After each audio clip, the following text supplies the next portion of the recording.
Ay di las alas, totoo bang naghihirap na siya doon sa Amerika at natutulog na lang ito sa sahig? Alamin mo kung ikaw ay marites, panoorin mo ang bidyong to hanggang dulo para malaman mo kung totoo ba ang chismis na ito na si Ay di las alas natutulog na lang ba sa sahig ng US airport. Ano nga ba ang dahilan?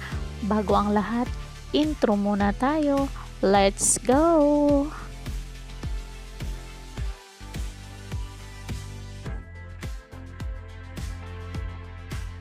Please subscribe Caridad Official TV.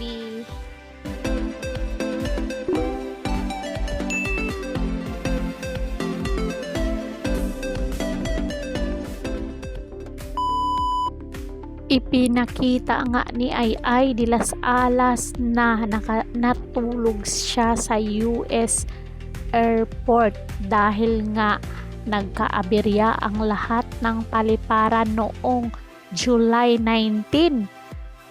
Ang dulot nito ay Microsoft Global Outage. So, kaya natulog na lang si Ay di las alas habang nag-aantay ng kanyang flight. Nataon kasi na nasa Charlotte International Airport sa United States si Ay nang magkaroon ng nasabing technical problem na naapektuhan ang maraming paliparan mula sa iba't ibang bansa.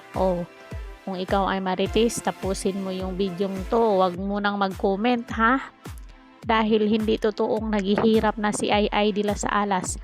Pareho silang nakasalampak sa sahig pero kalaunan ay ipinakita ng aktres na wala siyang arting humiga sa sahig bilang may dala naman siya unan at kumot.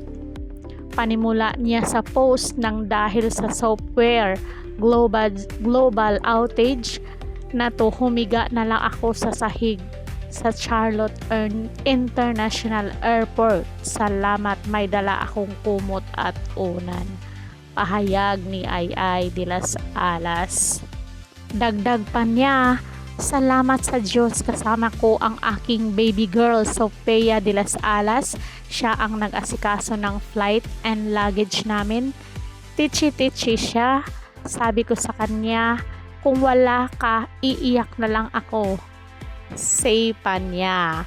Kasunod niya ay ibinahagi niya ang ilan sa mga moral lessons na kanyang napulot dahil sa nangyari. Huwag magbiyahe mag-isa, lalo na pag di ka naman magaling sa mga computer online. Huwag ilagay sa malita ang food, hindi sa carry-on ko nakalagay. Nilagay ko sa check-in. Syunga ko. Super Tom Jones okay. At wag mawawala ang kumot at unan. Wika ni Ay sa kanyang FB. Sa huli ay sinasabi ng komedyante na nagpasundo na siya at bailan na lang sila babiyahe ng anak patungo sa pupuntahan nila. Pahayag ni Ay di las alas.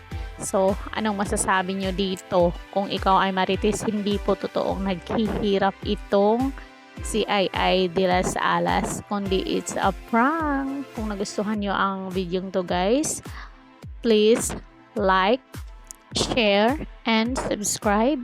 Caridad Official TV. Hanggang sa muli. Thank you so much.